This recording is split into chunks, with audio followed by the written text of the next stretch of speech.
en general las deepfakes son creadas por personas que tienen objetivos para que eso genere un daño o una confusión, ¿sí?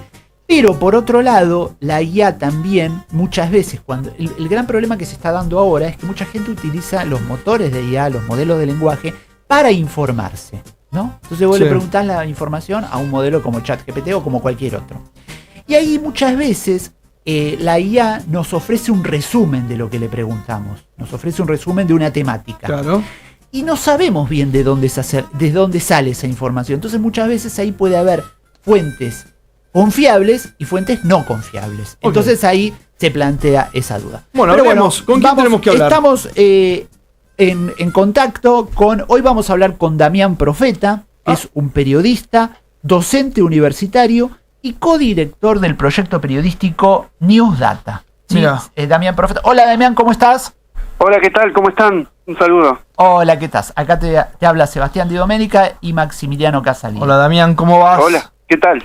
Bien, todo bien. Bueno, y la idea hoy era un poquito hablar de la inteligencia artificial, la desinformación, y bueno, y en el caso tuyo, dado que sos especialista en periodismo de datos, un poco charlar sobre, reflexionar un poco sobre en qué nos puede ayudar hoy el periodismo más en profundidad o el periodismo de precisión para evitar muchas veces la desinformación o los posibles engaños, ¿sí? Te voy a hacer una primera pregunta. Sí. ¿Cómo estás viendo el escenario actual de inteligencia artificial y aumento de la desinformación? Como para hacer en primer lugar un análisis así más global general. ¿Cuál es tu mirada sobre el avance de la desinformación en paralelo con la divulgación cada vez mayor de la inteligencia artificial? Bueno, hay quienes hablan de que entramos en la era del engaño absoluto, ¿no? Porque la inteligencia artificial amplificó tremendamente la capacidad de producir y difundir desinformación de todo tipo, y ya no es una cosa artesanal, es muy difícil de diferenciar el contenido que produce la IA de contenido verdadero. Entonces, este fenómeno de lo que se llama los deepfakes, que son videos o audios que le hacen decir a personas cosas que por ahí nunca dijeron, o los vemos haciendo cosas que jamás hicieron, bueno, es un problemón. Entonces, ese es el principal impacto en la desinformación. Pero otro impacto que por ahí, del que no se habla mucho y que lo vamos a ver a mediano y largo plazo, es que las inteligencias artificiales, estos grandes modelos, se están nutriendo de información también producida por inteligencia artificial, lo que genera un loop, un círculo vicioso de, ¿no? Si entra basura, basura sale. Entonces, a mediano y largo plazo, el riesgo de desinformación se acrecienta también en las respuestas que va a generar la propia IA. Claro. Y vos como periodista, como profesor de periodismo, como especialista en periodismo de datos, ¿crees que el periodismo profesional tiene un rol frente a este avance de la desinformación, la relevancia de la IA como factor de creación de mucha desinformación? ¿Qué rol crees que tendrá el periodismo profesional ante este escenario? Bueno, el periodismo técnicamente se vuelve más necesario que nunca. ¿Por qué? Porque tiene que ser el encargado de poder verificar, darle contexto a la información que circula, y también de alguna manera asumir un rol educativo, ¿no? Educar a las audiencias.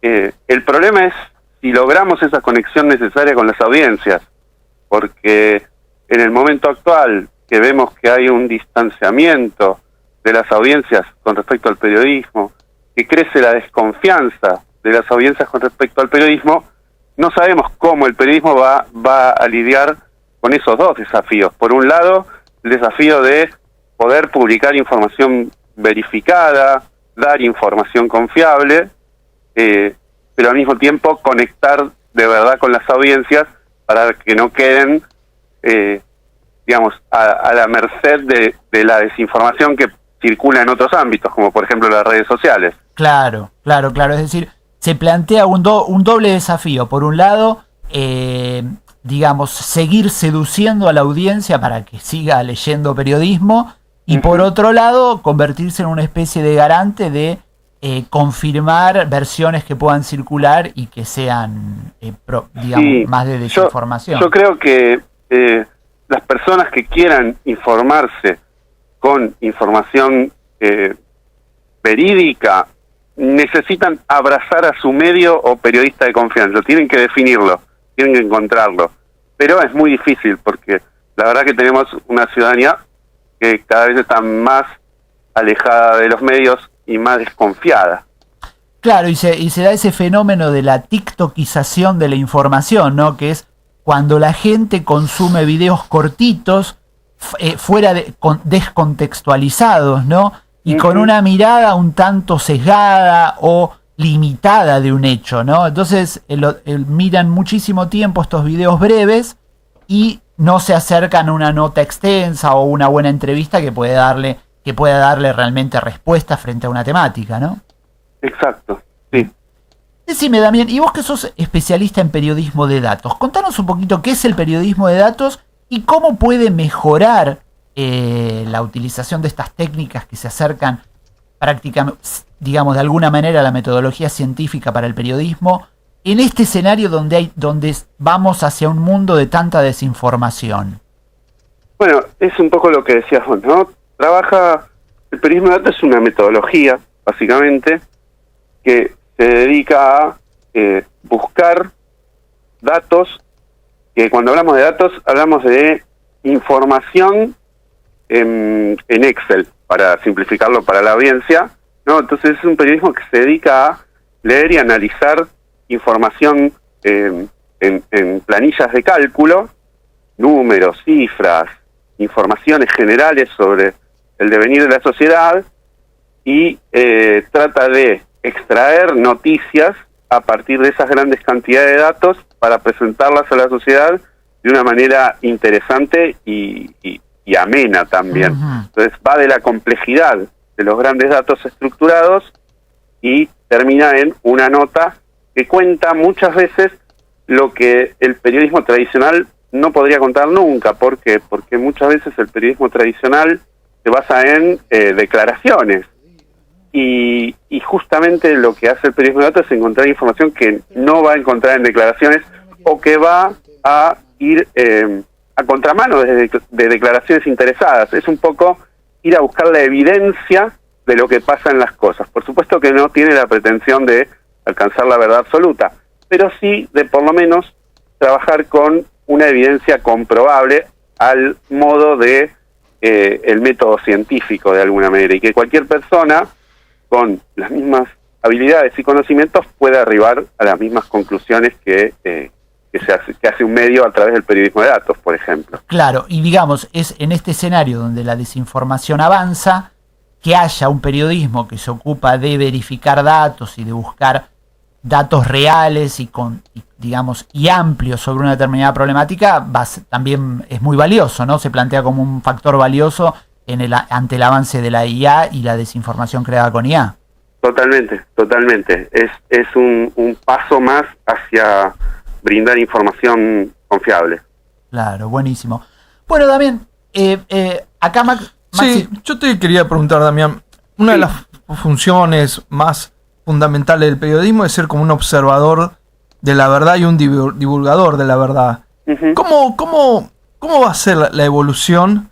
Porque hay algo que, esto es imparable, empieza la fake news, empieza la IA, y ya está pasando mucho que en la política aparecen políticos leyendo textualmente un informe de ChatGPT sin editarlo, y parece que no pasará nada. Digo, ¿cómo van a hacer ustedes, los periodistas, para también confiar en sus fuentes, en los datos? Para llegar un momento donde todo va a ser una confusión, y ya vas a dudar vos mismo de vos, si lo que estás diciendo es real, vas a tener que generar aplicaciones nuevas que digan, esto es verídico, esto no. ¿Cómo ves de acá a un año cómo va a evolucionar esto? Y en parte es el desafío que vos estás describiendo. El periodismo y y en particular, pero en general, el acceso a la verdad va a ser cada vez más lleno de obstáculos. Claro. Totalmente. Y no tengo una fórmula mágica. Sí creo en el rigor profesional como una forma de tener algunos reaseguros frente a ese escenario tan desafiante. Claro, digamos, es importante señalar, ¿no?, que la desconfianza, desconfiar, dudar, ¿no?, que son características propias del periodismo, siempre dudar, que se tienen que extender un poco a toda la sociedad, ¿no?, en este escenario, ¿no? Siempre hay que desconfiar y tratar de tener fuentes posibles a donde uno puede ir a confirmar esto que vos decís, ¿no? Si hay un periodista en el que confías, bueno, búscalo cuando te genere dudas, alguna información, algún dato. El problema con eso es muy cierto lo que vos decís, lo de la desconfianza, es que transmitirle eso a la sociedad es también el riesgo de que a una sociedad no le importe nada y que todo le dé lo mismo. Claro. Eso. Sí. Lo veo. Mira, yo te voy a contar un caso de hoy a la mañana. Estaba desayunando con mis hijos. Anoche jugó River. Estábamos viendo el partido. Bueno, se dilató por la tormenta. Tardó mucho en volver al segundo. Y nos fuimos a dormir. Hoy a la mañana, viendo las noticias, que River perdió, que perdió por penales, que Galopo pateó mal un penal. Bueno, empiezo a buscar. Pongo penales River. Y aparecen un montón de videos de jugadores de jugadores de River yendo al micro de River. Y ves un montón de opciones de peleas entre ellos. O sea, ninguna era verdad. Pero digo, qué cabeza, ¿no? Porque entre ayer a las 12 de la noche y hoy a las 9 de la mañana, alguien tuvo muchas ganas de generar ese conflicto, de editarlo. Lleva trabajo, lleva tiempo hacerlo.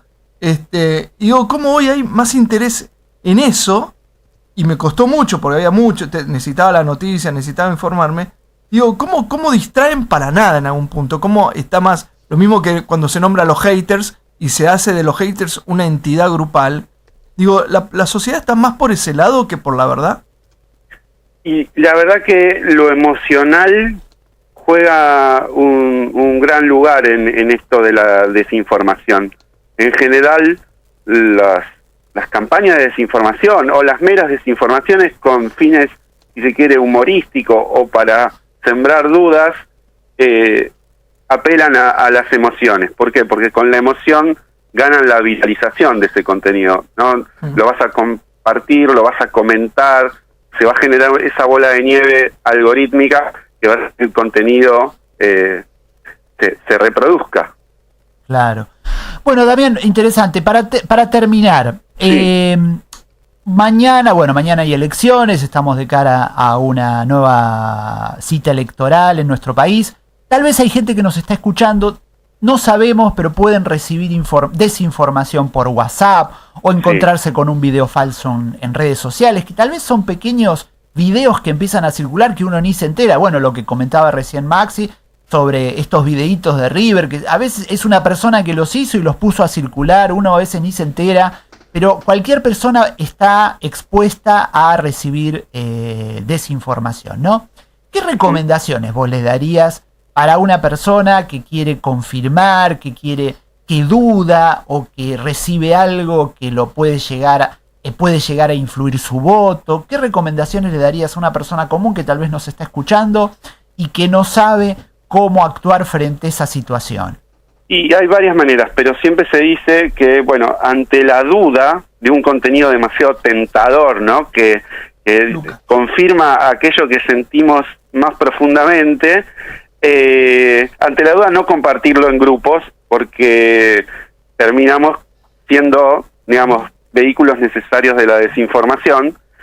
Y sí, tratar de chequearlo. Por supuesto, a veces uno dice esto es pedirle demasiado a la gente, pero creo que esto de la alfabetización mediática e informacional, la AMI, que tiene que ver con darle habilidades de verificación de la información al ciudadano común, me parece que va a crecer en importancia, y esto se va a incorporar en la escuela, así como tenemos la ESI, vamos a tener expandida la AMI, la alfabetización sobre cómo diferenciar información verdadera de falsa, y ahí es dudar, ahí es ver qué publicaron los portales de relevancia y de confianza en tu localidad o en tu país, y a partir de ahí quizás el tercer paso es enviárselo a una persona que vos le tenés confianza, que está informada, que tiene criterio, como para chequear si eso que estás viendo tiene visos de realidad o es una fantochada de la desinformación. Bueno, No hay mucho más. claro. Bueno, excelente, Damián. Esperemos que la gente lo haga, ¿no? Vamos a recomendarle a la gente que si se encuentra con un video o con alguna información que puede no ser cierta, que por favor vaya a los medios, vaya al periodismo profesional, que vaya a chequear, o incluso a veces cuando aparecen referentes políticos diciendo cosas que tal vez no dijeron, en general hay que ir a la fuente, que es al referente político, a las redes sociales de ese referente político, que posiblemente allí no encuentren nada y querrá decir que es una un buen consejo es seguir periodistas acreditados, conocidos de medios, como Damián. Damián, ¿dónde te puede seguir la gente si te quiere seguir? En @DamiánProfeta me encuentran en todas las redes. Damián Profeta. Ahí vamos a tener la verdad. Exacto, bueno, Damián, muchísimas gracias. Muy claro todo e interesantes puntos para siempre reflexionar. Muchas gracias. Chao, Te Damián. mando saludos, abrazo. Adiós. Bueno, súper interesante. No podemos compartir